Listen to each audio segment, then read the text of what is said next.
সবাইকে 5 ওয়াক্ত নামাজ পড়তে হবে। রাজি আছেন তো? আজকে থেকে 5 ওয়াক্ত নামাজ ছাড়বেন? স্পেশালি যুবক ভাই যারা আছো, তোমাদের তারুণ্য আছে, রক্তের উদ্যম আছে, তোমরা চাইলে অনেক কিছুই করতে পারো। অনেক বার্ধক্যে উপনীত হওয়া মানুষ নামাজ পড়তে চায় কিন্তু পড়তে পারে না। তরুণদের কাছে আল্লাহ পাক সুযোগ দিয়েছেন।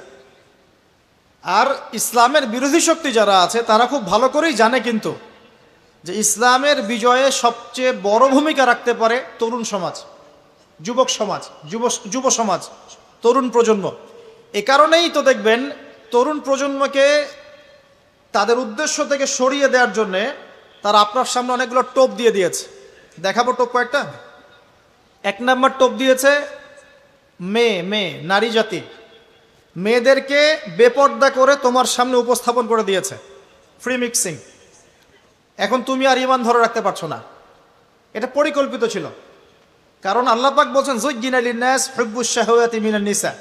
মানুষের জন্য সবচেয়ে যে আকর্ষণীয় বিষয়গুলো তার মধ্যে 1 নম্বর হচ্ছে মহিলা, মানে মেয়ে, নারী জাতি। এটা আমাদের কাছে সবচেয়ে আকর্ষণীয়।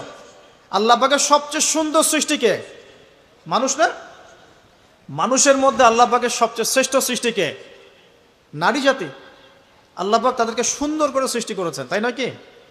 এ কারণে পুরুষদের সবচেয়ে আকর্ষণের জায়গা কোনটা? নারী জাতি। এ কারণে মেয়েদেরকে বেপর্দা করে তোমার সামনে ছেড়ে দেওয়া হয়েছে।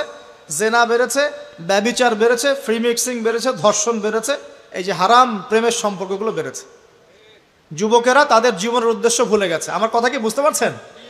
আচ্ছা, এটা 1 নাম্বার। 2, মাদক। যুবকদের সামনে মাদকের সহজলভ্যতা।